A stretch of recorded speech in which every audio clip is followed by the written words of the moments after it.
Welcome to the Vassals of Kingsgrave. This episode will be discussing Fullmetal Alchemist Brotherhood, the second anime that follows the stories of the manga of the same name, minus the Brotherhood part.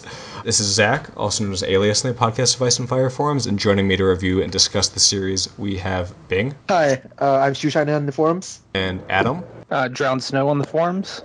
And this is your first VOK, right? Yes, it is. Awesome. Hopefully we give a good experience and you'll come back for more. Yeah, I've done some podcasting with friends, but it's the first time with you guys. Cool. And we have Tony. This is Tony, also known as Burrito. Excellent. So I guess the best place to start, as we always tend to do on this podcast, is to give our ratings for the whole thing, I guess, just the whole series of FMAB. I think the best way to do this is out of Philosopher's Stones. I like that the most. So we'll start with you, Bing. How many Philosopher's Stones would you give this one? I will give Brotherhood 4 Philosopher's Stones. Yeah, feel free to give the other series as well. Yeah, that's a good idea. Oh, yeah, sure. And the original series, I would get 3.75. So I think that the two series, the problem with the original series is that it starts out really, really well. Right. But then just the plot just derails after it goes into the original stuff. And Brotherhood, it starts pretty poorly because the assumption is you've seen a lot of those episodes in better forms in the original series. But by itself, those episodes weren't that great. But it really gets going after maybe episode 20 or something. So that's why I can't give it higher than 4. And how about you, Adam? For Brotherhood, I think I'd probably give it 4.25 out of 5, and I'd say maybe a 4 for the original. That's maybe stretching a little. Together, I think they're probably a 4.5 if you combine them. Because like he just said, the elements from both. They're separate. They're separate series, right? But a lot of it's assumed that you've seen both, right? So yeah, if you could merge the best of both, then you'd get a 4.5, I guess. Yep. Cool. And how about you, Tony? Let's see. I'll give the original a 4, the Brotherhood 4.5, and the manga a perfect 5. The manga just has a lot more content than Brotherhood, but it's the same great story as well. Yeah. I would agree with the manga rating as well. Yeah, personally, I have not read the manga, and I also, to be honest, I have not watched the entirety of Fullmetal Alchemist. I've watched about, I would say, like 3/4.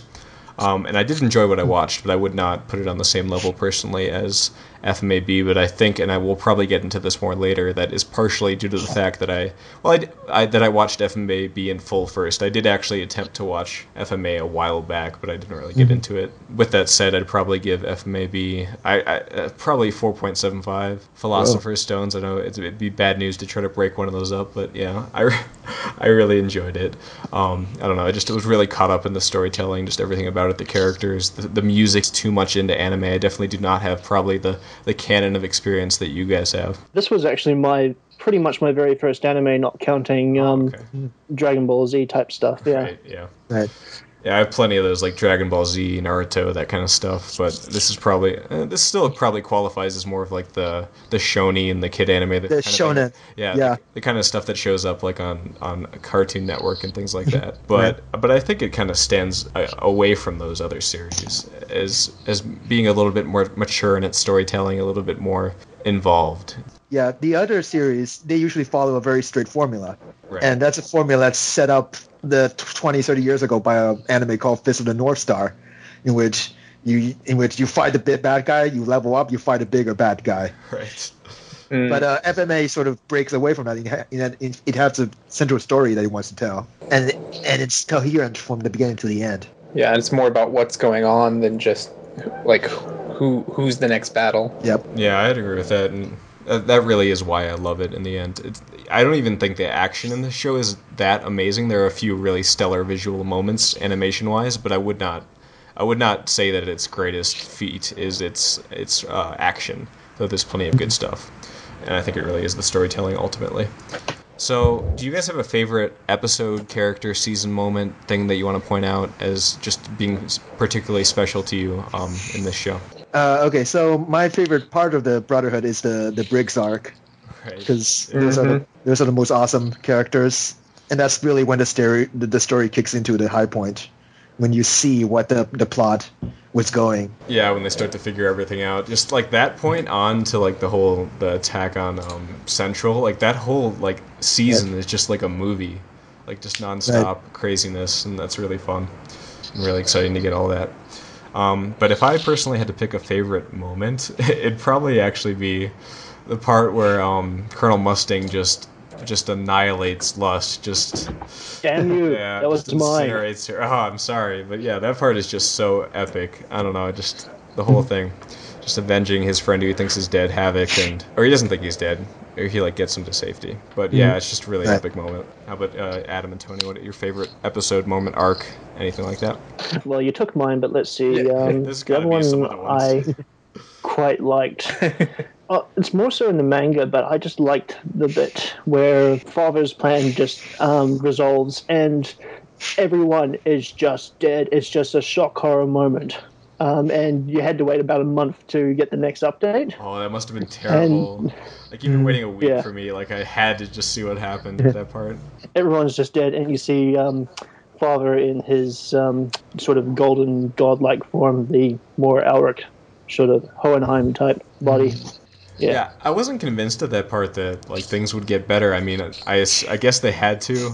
I mean, Well, I guess storyline purposes. right. But, Yeah, it couldn't end like that. But I don't know. It was very convincing and very terrible just to watch like all the people like die in the same way that they did back when the whole fall of Xerxes happened. I mean, it was very well put together and very convincing and definitely got me from a tension standpoint, even though it obviously had to get better. And Adam, favorite moment, favorite arc? Yeah, I mean, for me, honestly, it's probably the stuff at Briggs as well. It's just so great, and just the Armstrongs in general. I love them, but sort of I don't know. Outside of that, like not having read the manga or anything, but I really enjoyed the first episode with like the water ice alchemist. I thought that was just the visuals. They were really nice, and I know he was just sort of a bit of filler, but I thought that was something unique for the series. Yeah, when I started watching FMAB, having had my limited experience with the original, I was like, "What is going on in this first episode? Like, where are we?" They kind of just jump you into it. Right. Yeah. And that works because then you get the second episode to really go back and establish everything. I mean, the first episode, I mean, it's interesting that I think they created more to introduce the series back to people who have watched the original series, because they sort of just assumes you know all these characters. But it's interesting that you guys who have not seen the original series and started with Brotherhood found that to be an excellent introduction. Yeah, I think that that is an issue with FMAB, the fact that they take a lot of it for granted, how you know certain characters, and we'll get into that, like things like Hughes dying very quickly. And personally, one of the things that got me is the infamous Shao Tucker episode in Brotherhood. Like, it's so obvious how evil he is from the start. Like, he's just radiating pure evil in Brotherhood, whereas it's a little more ambiguous in FMA. I think that's the low point for me for Brotherhood. Yeah. Because that episode in the original series got me really hard. That's my favorite. It was in probably all anime history. That is probably my favorite episode of all time. Oh, yeah. It was so well put together and so well written. And unfortunately, in Brotherhood, they sort of just assumes that they know they can't do better, so you just sort of shoe it together. Yeah, in FMA, when they flip the switch on Tucker, you're like, what did I just watch? Yeah, basically. Yeah, it kind of just happens in a chapter or two in the manga.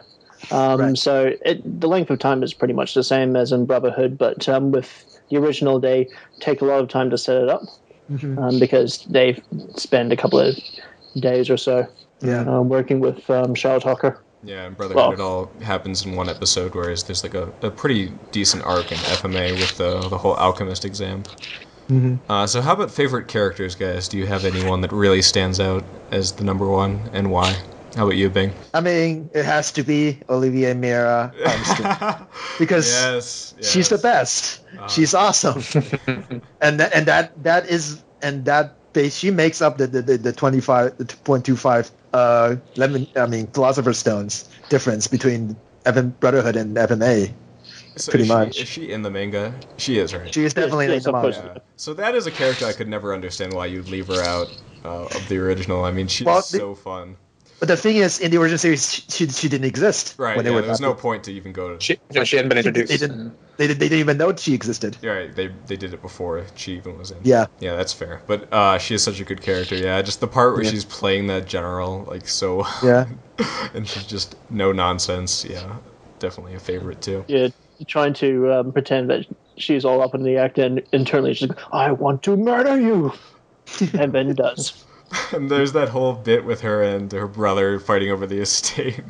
That is some funny stuff. But you haven't signed over the documents saying that I'm your heir. No, I'm giving it to Roy Mustang. You're both incompetent, but he's slightly better. Yep. Yeah, she's so good. Anyone else? What do you think, Adam? Yeah, like I said before, like she's definitely one of my favorites. Just anything with the Armstrongs. Right. It's just, I think, really, it's either, it's really funny or really well done. Or I guess an interesting kind of side question is, like, did you guys did you watch the dub or the sub? Sub. I have watched every part of it. I have even watched it unsubbed Japanese. Just because something with with the performances, right? It's depending on which version you watched, a little different. Yeah, I'm the peasant. I've only watched the dub. There are some animes where I have watched sub, but yeah, for this one I stuck with the dub, and I don't know. I didn't think it was that bad, but obviously That's pretty good dub. Yeah, it's a pretty good dub. I like it. I've only seen a few episodes of the sub myself, so. Yeah, I mean, I think again, this is one of those things where you stick in your head with whatever you watch first. Mm-mm. There are plenty of examples of animes that just have terrible dubbing, and in those cases you want to stick with the sub. But I think with this one, if you watch the dub first, it's solid. Like there's no reason really to check anything else out unless you're really into it. Right, and I started with the sub, so I went with the subs. I mean, that's all. I don't really have anything against the dub. Yeah. Do you have another favorite character, Adam, that sticks out for you? Oh, I don't know. There's just so many. Right. I mean, Roy is obviously the. Yeah. He's sort of the, we all wish we could be him, right? For sure. Well, Yeah, although he is a bit of an alpha. Well, in jerk some at ways. times. yeah. Yeah, there's the one episode where he fakes the death of God. What is her name? You guys know. Maria Ross. Maria Ross. The turnaround on that is so awesome because you hate him in that episode if you're playing along. Like I didn't get it the first time I watched it. I did not notice or figure out his plan, and he just seems like such a douche. And then he flips the script, and it's so awesome. That's definitely one of his defining moments. Does anyone else stick out for you, Tony, as a favorite? I really like the Terminator characters, so definitely Ed and Ling are two of my favorites there. The fact that Ed just really pushes himself to triumph over, and he's got quite a brilliant mind, and he's quite flexible in that sort of way, even if he has that really big temper about his size at the beginning. Yeah, that temper. Doesn't want to be called short. My least favorite moment, I was talking with you guys before the show about this, is after he's recovered from his fight with Kimberly, and he just seems like such a dick at that part, randomly. Like he's like choking people to knock them out, and then he's like changing the car to be a cooler thing and just being mean to his chimeras. And if I had to pick a favorite group, it would be the chimeras. I love those guys. I don't know why, but they're just fun and funny and they're cool sidekicks. So, do you guys want to justify Ed's behavior there? That was supposed to be funny in the manga. I Yeah. think that's Right, yeah. They rushed through it a bit too fast, so that makes that sense. it makes him somewhat dickish, but Yeah. it was supposed to be funny. That makes sense. That's all. That's all. Yeah, with Ling as well. He's kind of weird. He's definitely a very greedy character, but he's also greedy for what he wants for others as well. Like, he's very focused on what he wants. There are moments when, like, Ling is sacrificing his companions and flippantly letting them get themselves in danger for this goal that I'm like, oh, don't do that. They're more important than that. But, yeah, it's just a small thing. And I think it's a good character development with him. I think he's a really fun one to watch. Yeah, I spent a lot of this series not liking him, actually. Well, you don't really get much time with him as him until he turns into kind of like the greed vessel. So, Yeah.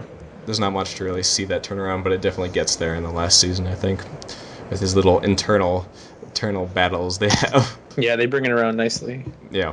They actually demonstrated it quite well in the manga. I'm not sure if it's in the anime as much, but when they're depicting both sides, they have one side Greed's face, and the other half these slanted eyes face.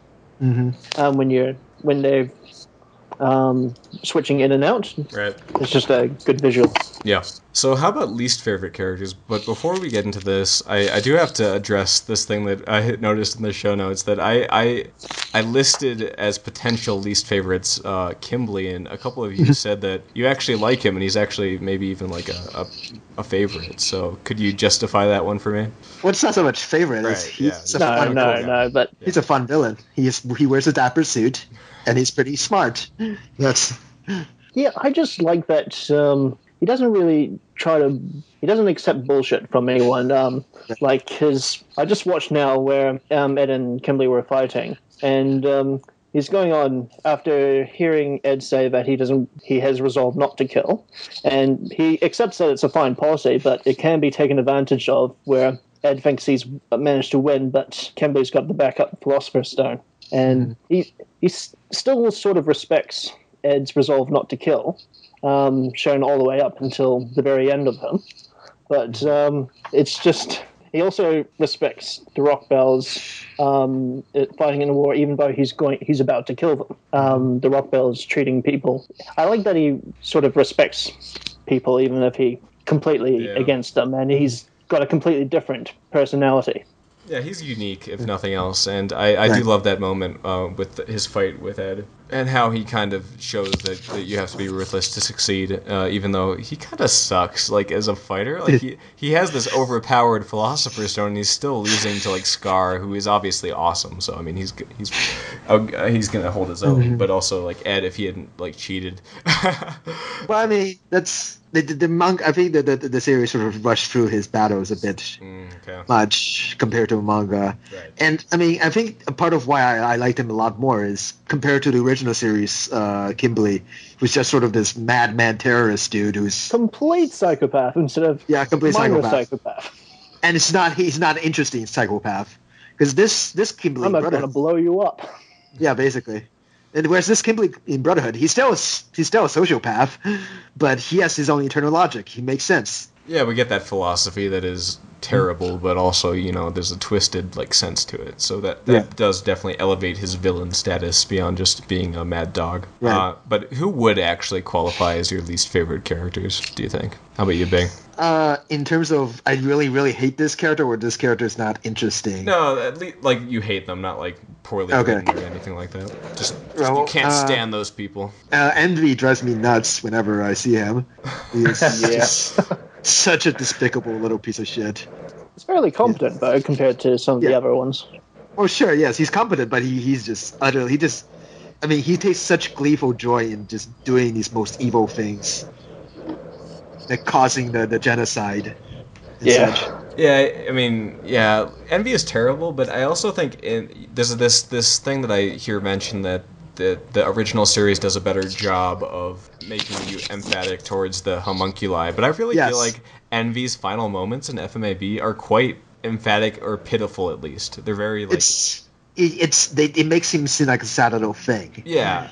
That's the thing. Yeah, it does, and it's pitiful and sad, and you almost feel bad for this thing that is so twisted and caught up in jealousy, wanting to be something else. And I definitely felt that, and though I guess it's even more involved in the original. But the original, the Homunculi is a completely different set of things. Yeah. So it's not quite... The circumstances behind their existence is much more sympathetic, I think, than in Brotherhood. Right. Ironically, Envy wasn't really envious of humans there, just pretty much of Ed, kind of, that he was the child that Hohenheim sort of stuck with. Okay. But that's all a weird thing with the original series. Yeah, I'm sure that's good in its own way. But I do have to say, for Envy and for... Like, there's a little bit with Pride there at the end, too. Like, there were moments where I was feeling a little bit of the humanity, or at least of that specific trait in which they embody kind of seeping through. We have any other least favorites we want to point out? I'm not a big fan of Mei-chan, the little girl. Okay, yeah, why not? I just find her quite annoying, especially at the beginning where she's doting over the Elric brothers. She gets into Al in the end there when she has his physique that he would have explained. And then she ends up falling for Envy's tricks. Yeah. Bring him back. Yeah, it worked out though. Not a big thing. Barely. That's fair. Yeah, I think she's pretty fun. I don't know. She can be a bit annoying at times, but I don't know. She's funny. She's spunky. She has cool alchemy. That ranged alchemy helps out in the end. Alchemy. Alchemy. Excuse me. Yes. Oh, yeah, that's right. Different. Slightly different. Yes. Yeah, and the obvious least favorite is Shao Tucker. Like, that guy's just an asshole. He can burn. Thankfully, not that long in the manga / Brotherhood. Yeah, Right. Scar takes care of that guy. He is literally the worst character in the original series. Yeah, he is completely. I cannot stand Show Tucker in the original series, and he shows up a lot too. And he does, like, the most despicable thing, I guess, on a small scale. Like, most emotionally, like, resonantly despicable. Just hate him. Just taking advantage and killing this little girl that you empathize and love so quickly. She's just so cute and, like, what a douche. Yeah. And also only protection, right? Like, yeah, he it's a betrayal, basically, it feels. yeah, it's not just like some random person. It's like you're the person that's looking out for this person, and you violate them in a way that's just like unthinkable to most of us, right? Well, in the original series, my other least favorite character is Boss Grant. So he's awesome in the manga. Right. What about Dante? Dante is just a bad villain. I don't have Pathetic. I don't have any feelings one way or the other about her. She's just a bad villain. She could not have learned how to make a Philosopher's Stone all that time. Yeah. Yeah. So, someone we haven't really talked about yet that I've mentioned a couple times is Scar. What do you guys make of Scar and his backstory and his role in the story? Do you like it, or do you think it's a little bit, I think it's a fairly good redemption arc. Much better than the original, where he's pretty much focused on just obliterating everyone and creating the Philosopher's Stone for some odd reason. Mm-hmm. But in Brotherhood, he's that morally grey sort of character that kind of redeems himself by the end. He has a much better voice in the dub in Brotherhood, or at least a better attitude. I mean, in the original, he seems very whiny for a long time. I don't know, just the way he's written is less appealing to me than he is in Brotherhood. I feel like he's a very necessary character to the story. Oh yeah, and like the story really does revolve around the whole Ishvalan thing. Right. And just the atrocities there, and he's kind of the embodiment of how doing something terrible can create, it's like eye for an eye kind of thing. Right. In the original story, he was, more of a menacing character for a longer time. Yeah, revenge was a very big theme in the original, and they kind of sort of got over it, got over the revenge theme in Brotherhood. Right. It's much more personal issue in the original series than in Brotherhood. Yeah.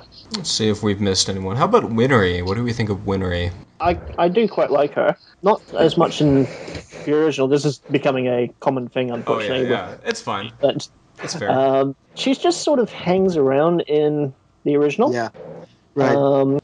Just not really adding too much. And then she gets involved in a weird sub-B plot and then hides for the end of the series. Whereas in the manga Brotherhood, she sort of starts going on her own path up until she becomes involved in the hostage situation. I don't know, it sort of ends the same way, but I like her role in Briggs. I mean, the way she sort of took control of the situation, even though she was the victim. She had a lot more agency in Brotherhood and the manga than in original series, and that's a good thing.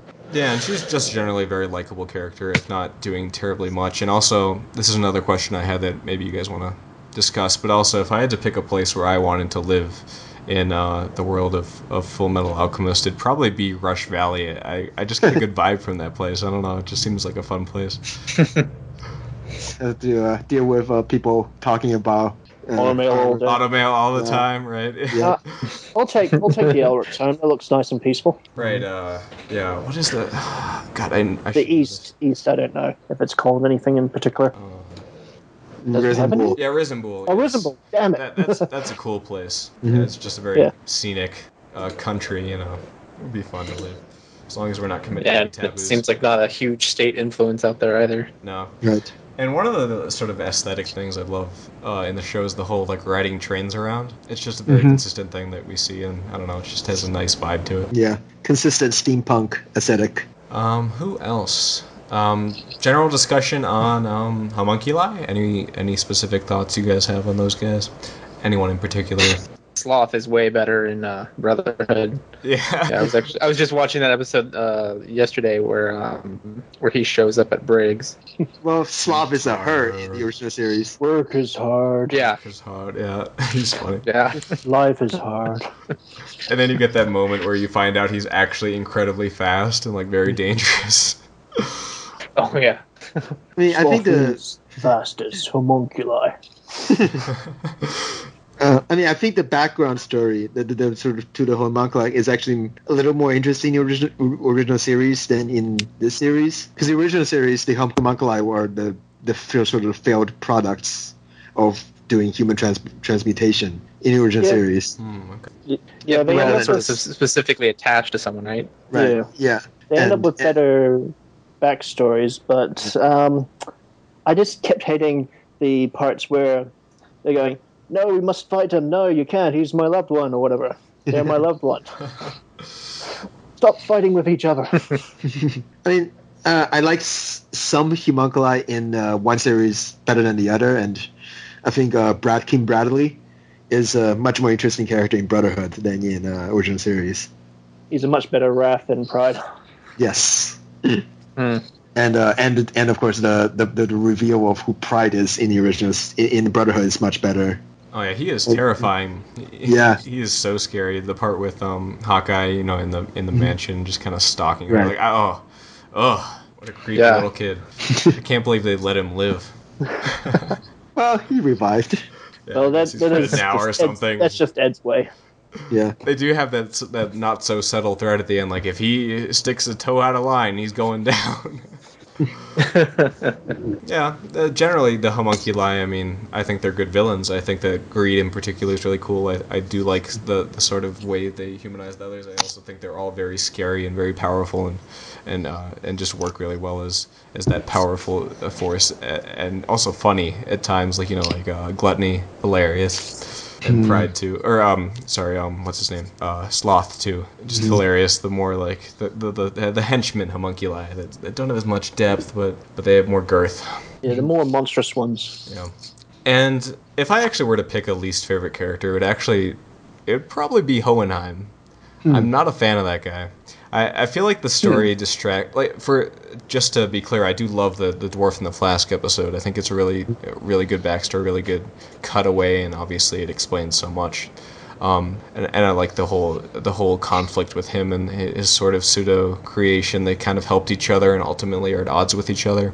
But I just feel like the series kind of gets a little stuck on him and talking a little bit about the ending, I feel like he's kind of like the Deus Ex Machina, where he spent like this whole time like tearing his chest out and doing the whole thing to set up the giant counter transmutation circle, and I guess it had to happen, but it just wasn't as appealing to me, his whole arc.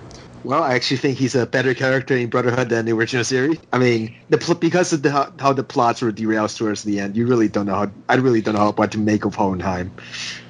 Whereas at least in Brotherhood, he's a consistent character in his sort of redemption arc sort of way. Right. But you also see how just utterly exhausted with life he is. Yeah, and there are good parts. I do like his whole bit with their mother. His kind of struggle to associate himself with his kids and to get over the fact that, I don't know, he's like sort of building up towards something that he's never going back to, and his whole struggle with like having a family after all the horror he's witnessed.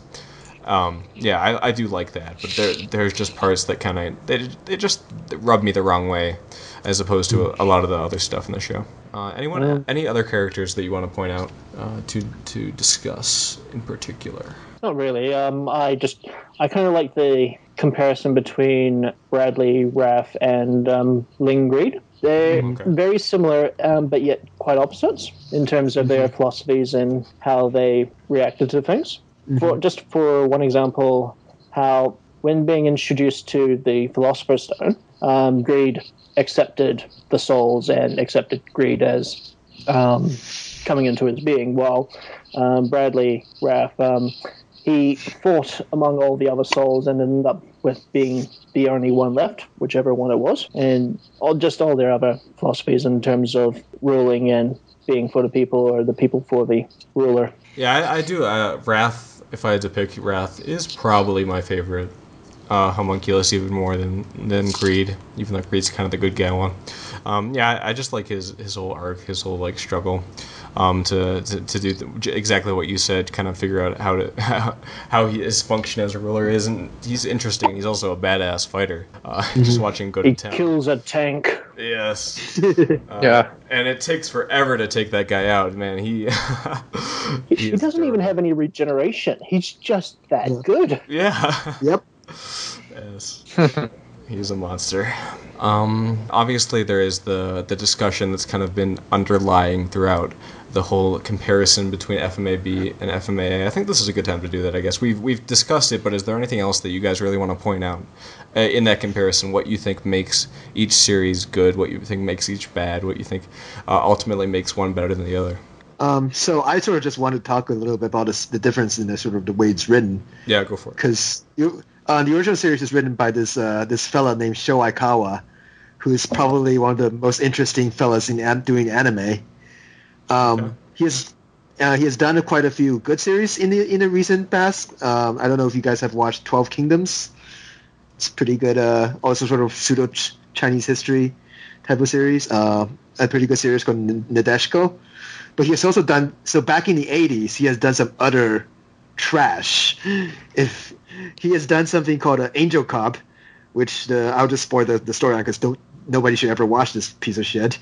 The storyline is basically America, the Jews are trying to destroy Japan. Okay. And they're turning Japan into a nuclear wasteland or something.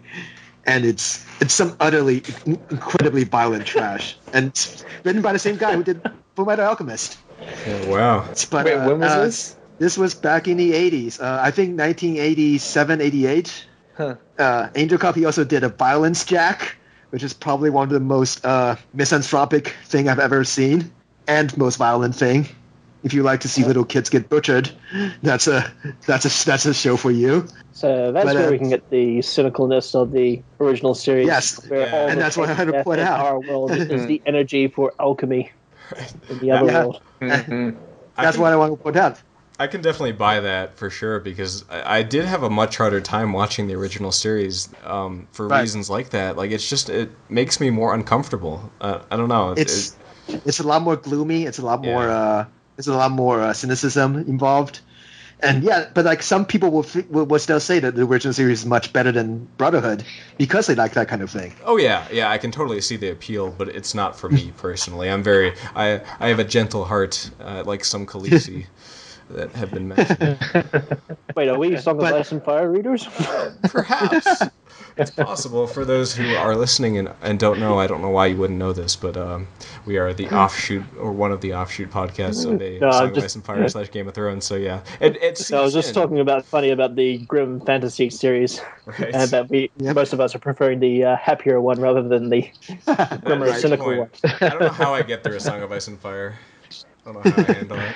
But yeah, another one of problem with Shoaikawa is a lot of his stories sort of just derail and go off to weird places when he's the one in sole creative control. Like it is with he's very good with elevating sort of individual episodes and adding emotional depth and atmosphere, especially if they're supposed to be really sad episodes, like the Nina episode in the original series and the Mace Hughes death episode.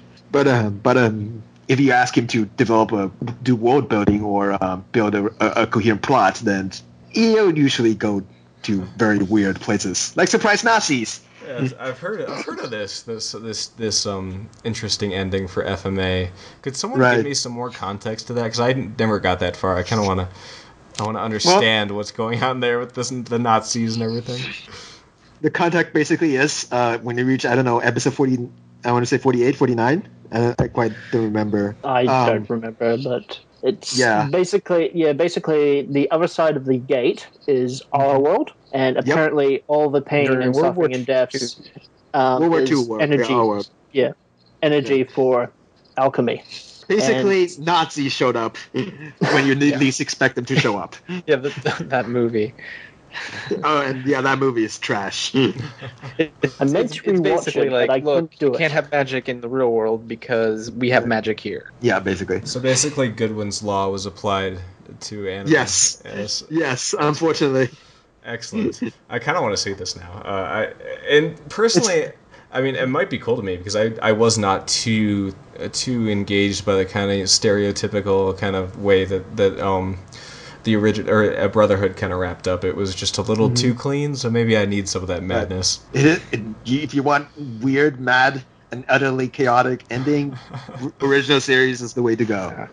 Yeah, watch Conqueror of Shambhala. It's Oh, I don't know if I'll go that far, but okay. Oh, you got it. Lang. You got Fritz it. Lang equals King Bradley. There you go. I'll go all the way. It has its moments, but it will leave you feeling horrible. Yeah. Excellent. If I had to qualify it, I think it would be that I would have enjoyed watching the original series more as a weekly thing that I went to watch on TV. Whereas I feel like the Brotherhood kind of functions more as a complete thing that is kind of like these mini movies going one after the other, and I would have a much harder time kind of enjoying each episode individually, I think. yeah, Sure. Though it could be said that since there's more filler in the original, it seems that maybe not, but I think that's part of the whole episode by episode kind of thing. I've been noticed how they've been cutting the episodes where they cut in the middle of action sequences quite a lot. When for the next episode, Right. like for the attack on Briggs by Sloth, they cut that halfway through for some odd reason rather than trying to do the whole thing in one episode. They don't make any filler to expand, or they just cut in the middle of things. Yeah. Yeah. The Brotherhood sort of ends in a very weird episode count, 64, which usually you see anime end in 20, 13, 26, 52 at most. 64 is a very weird number, and it suggests that the studio was just trying to keep that episode them down as much as possible. But 64 was the best they could do. Oh, you thinking it was originally gonna be longer? I was thinking, I mean, if they adapted the manga to its fullest without cutting things, then it would definitely be much, much longer. Yeah, and maybe some of that stems from they're going through the process and they're like, well, we sort of covered enough of this in FMA, Right. so Well, that part was just straight through, faster than it was in the original series.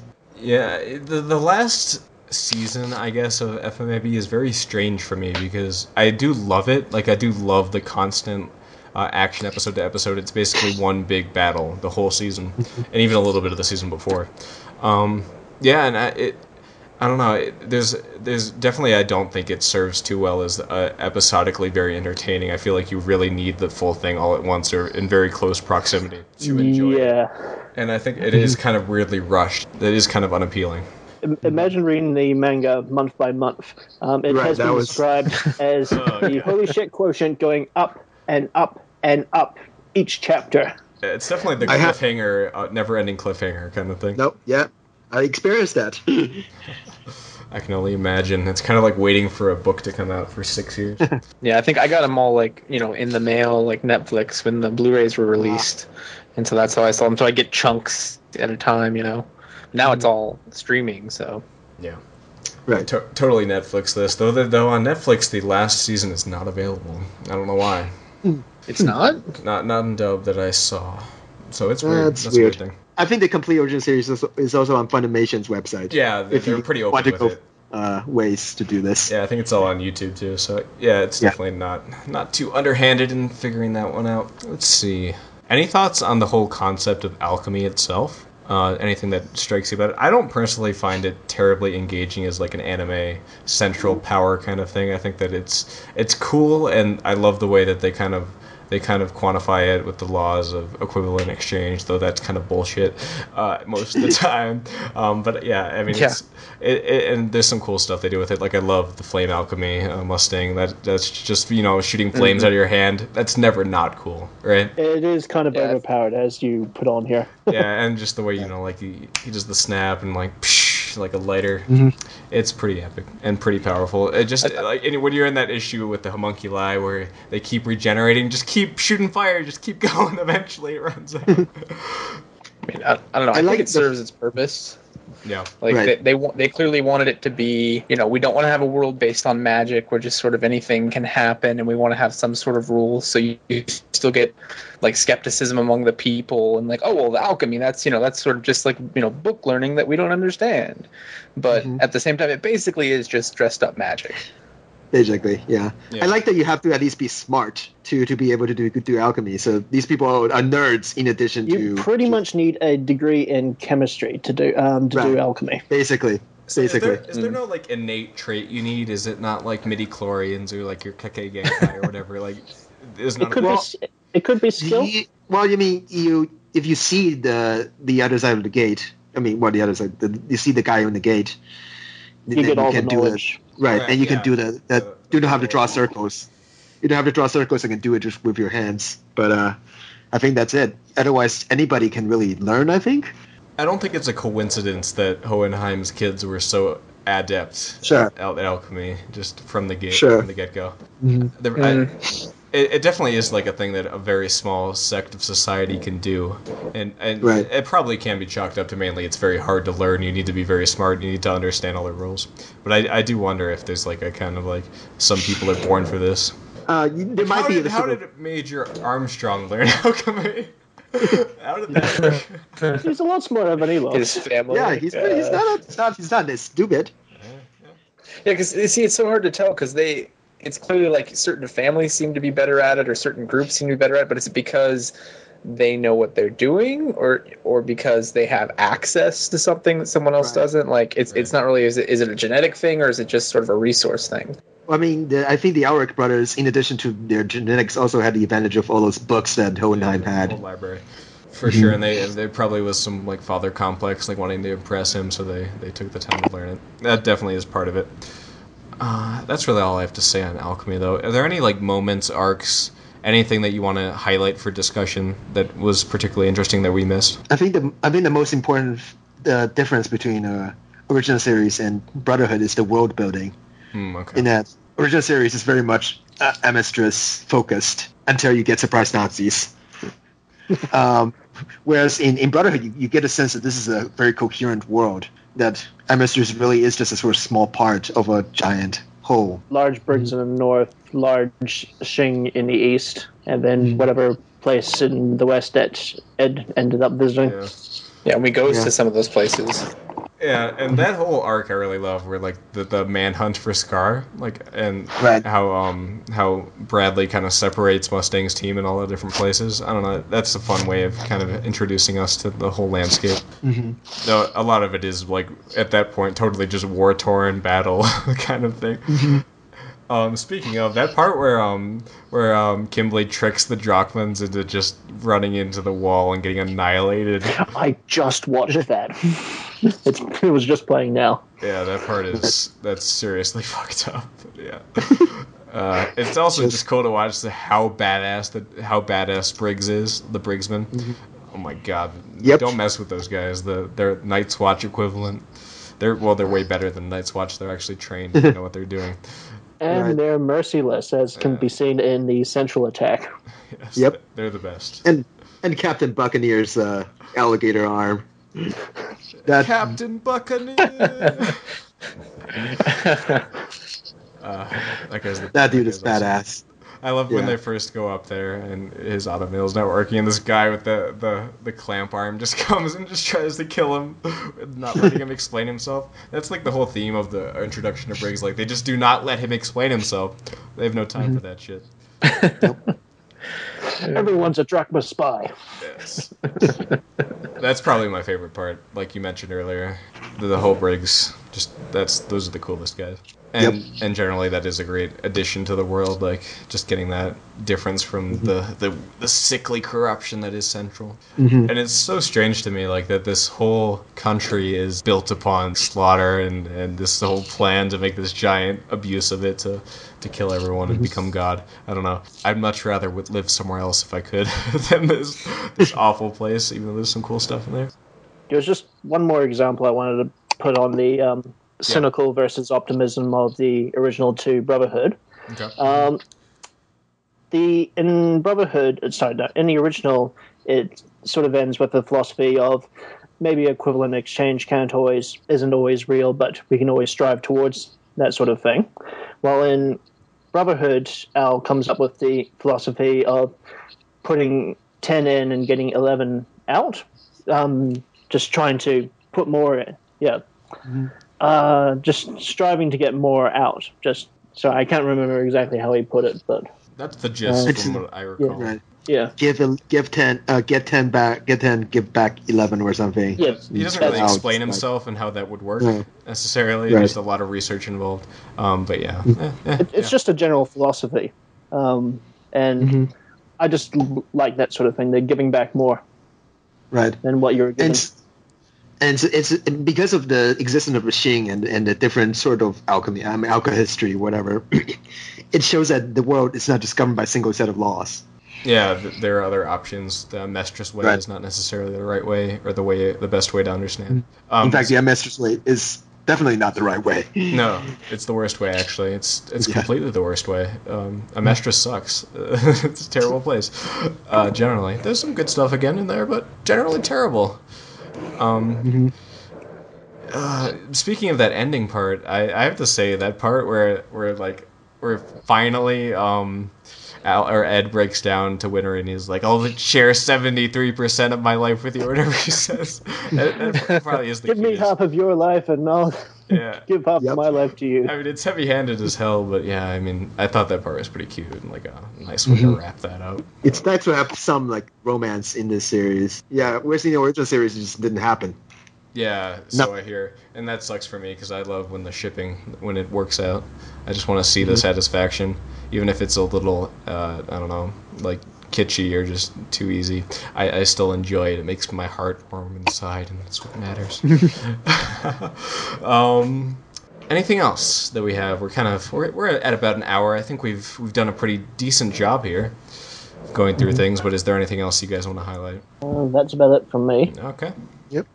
Good. Awesome. Well, I guess that'll do it then. Thank you guys for joining for this. This was a lot of fun. I just wanted to talk about this series so bad with people after I watched it, and I love that VOK gives that doorway because I can't find anyone in my real life that watches this stuff. Which sucks. So I'm glad I have you guys. Thank you for this. No problem. Awesome. Thank you so much for hosting. Cool. Yeah, thanks for setting it up. No problem. Awesome. All right, we'll wrap it there. Thank you, everyone, for listening. Thank you guys for joining me once again. That'll do it for this episode of VOK. See you next time. Bye. Bye. Bye.